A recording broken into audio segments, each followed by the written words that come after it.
Salut et bienvenue à Prêt à emporter, l'actualité mâchée et digérée. Aujourd'hui, je fais le point sur la désinformation qu'on connaît davantage sous le nom de fake news.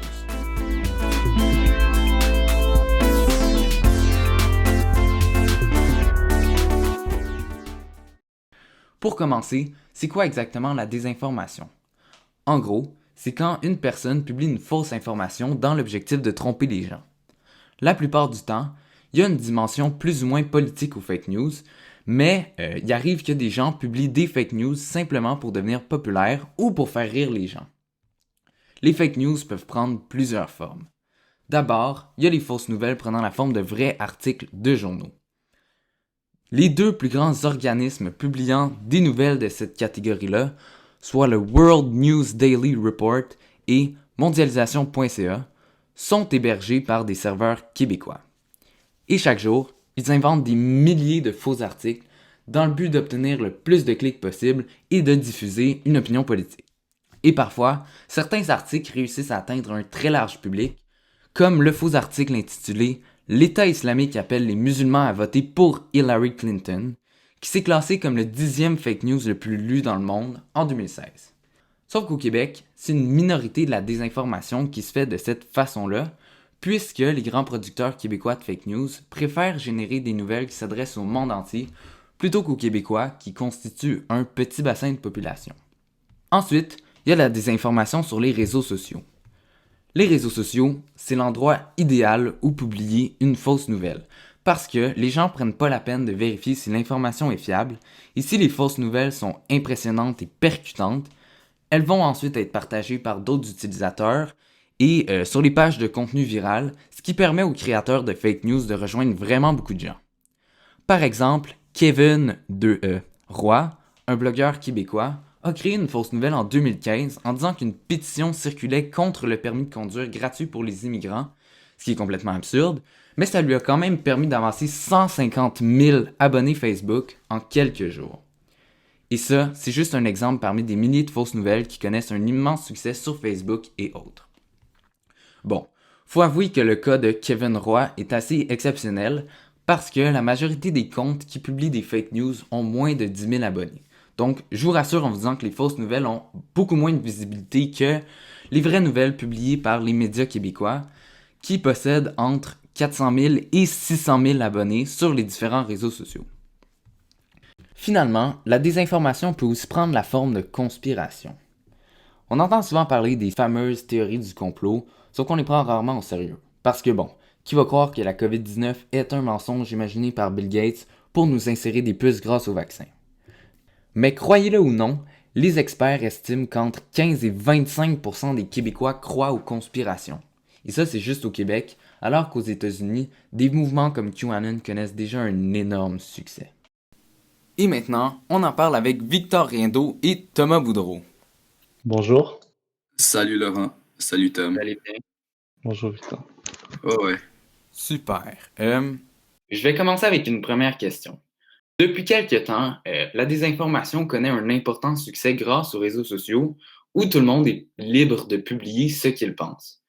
Le problème, c'est que le rôle des réseaux sociaux par rapport à la censure, il est plutôt flou parce que, au niveau juridique, la loi canadienne considère les réseaux sociaux comme étant des diffuseurs et non comme des éditeurs de contenu, comme le sont les médias traditionnels.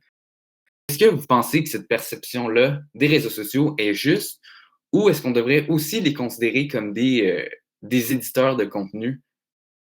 Moi, je pense que non. Moi, je pense qu'il y a déjà des lois contre le hate speech et contre la diffamation. Je pense qu'on devrait laisser les personnes s'éduquer et donc savoir c'est quoi une fake news, savoir c'est quoi la vérité.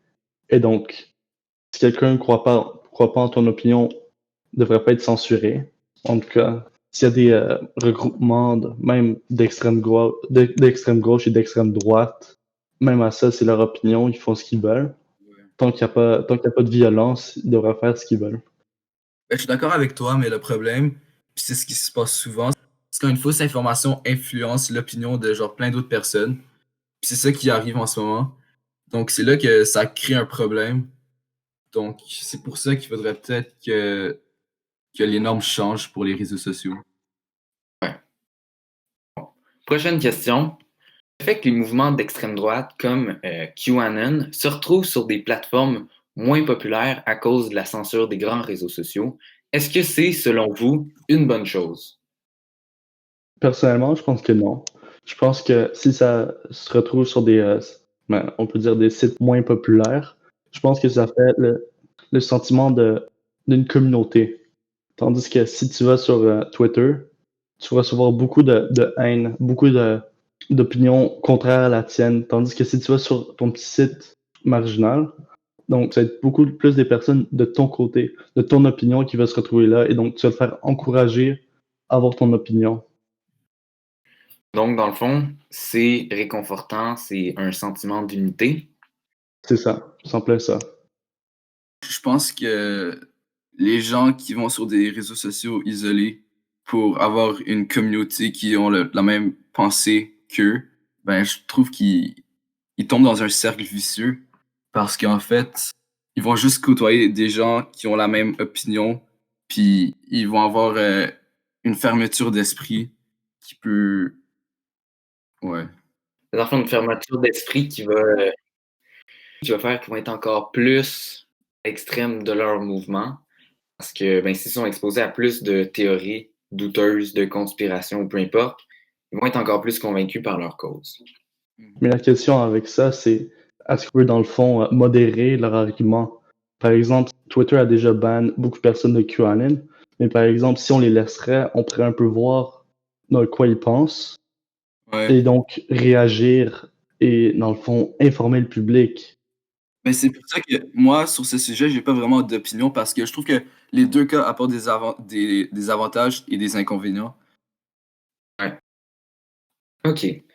Les publications qui encouragent la violence réussissent rarement à passer inaperçues sur les grandes plateformes parce que les grands réseaux font beaucoup de filtrage. Sauf que, pour ce qui est des mensonges publics ou des théories du complot, les plateformes exercent quand même moins de contrôle. Comment vous pensez qu'on devrait contrôler la diffusion des fake news et des conspirations? Personnellement, moi, je dis que tu laisses les personnes diffuser autant qu'ils veulent, comme qu'ils veulent, parce que, du moins au Canada et aux États-Unis, c'est des pays libres. C'est des pays que tu devrais avoir ton mot à dire, tu as le droit de parler, tu as le droit de dire ce que tu veux, même si tu as une opinion pas très correcte, tu as une opinion un peu plus d'extrême droite, d'extrême gauche, Ouais, je suis et d'accord. que, mais c'est pas ça dans le fond. Et si ça se fonde sur des fausses informations, est-ce que ça mérite quand même d'être publié? I guess ça permet aux gens de développer leur propre jugement critique, puis c'est eux qui vont voir si ils doivent croire ce qui est écrit ou non. Puis au pire, ils subissent les conséquences si ils commettent des actes suite à avoir mal compris une information. OK, c'est bon. Euh, Prochaine question. Avec le mandat de Donald Trump, les faits alternatifs se sont immiscés dans les politiques comme jamais auparavant, tellement qu'on parle d'une ère de post-vérité, donc où les faits sont pas considérés comme des preuves, mais plus comme des points de vue avec lesquels on peut être en désaccord. Est-ce que vous pensez que les fake news ont leur place en politique? Je pense que les fake news vont tout le temps faire partie de la politique. Je pense que l'interprétation des statistiques est un aspect majeur de la politique. Je pense que c'est ça qui détermine si tu es un bon politicien ou un mauvais politicien. La façon que tu peux interpréter tes statistiques. Ouais, mais Thomas, dis-toi que interpréter des statistiques, c'est pas de la désinformation. La désinformation, c'est quand tu veux venir biaiser l'opinion publique. Donc, pour en revenir à la question, est-ce que les fake news ont leur place en politique ou est-ce qu'on devrait les censurer? Ouais, ben, moi, je trouve que les médias, ils font déjà cette job de censurer puis de dire qu'est-ce qui est faux, qu'est-ce qui est vrai. Ouais, Ouais, parfois, c'est peut-être pas la vérité ce qu'ils disent, mais la plupart du temps, ils ont pas tort. Donc, je trouve que ce rôle de contrer les fake news est déjà, genre, attribué aux médias. Qui n'ont pas besoin de le donner à l'État pour lui accorder encore plus de contrôle. Mhm. OK, dernière question. On dit que les journalistes sont les gardiens de la démocratie, sauf que de nos jours, ils sont en constante compétition avec les blogueurs actifs sur les réseaux sociaux pour obtenir l'attention des gens. Est-ce que vous pensez qu'ils vont conserver le même rôle dans la société qu'ils ont aujourd'hui ou est-ce qu'ils vont perdre la crédibilité à cause de tous les blogueurs qui publient plein de fake news? Moi, je pense qu'au contraire, je pense que les médias tels CNN, Fox News, MSNBC vont gagner de la crédibilité. Parce que les blogueurs, c'est souvent des sources pas très crédibles, tandis que les sources telles BBC, NBC, etc., c'est des sources plus fiables qu'un blogueur que, par exemple, moi, je pourrais écrire sur Facebook et me faire 100 000 likes en disant une fake news.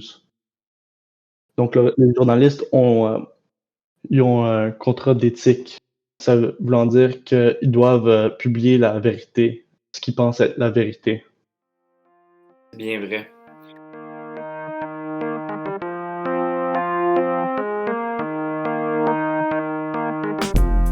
Voilà ce qui conclut ce premier épisode concernant la désinformation.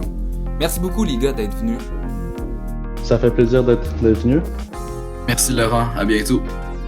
À bientôt. Bye.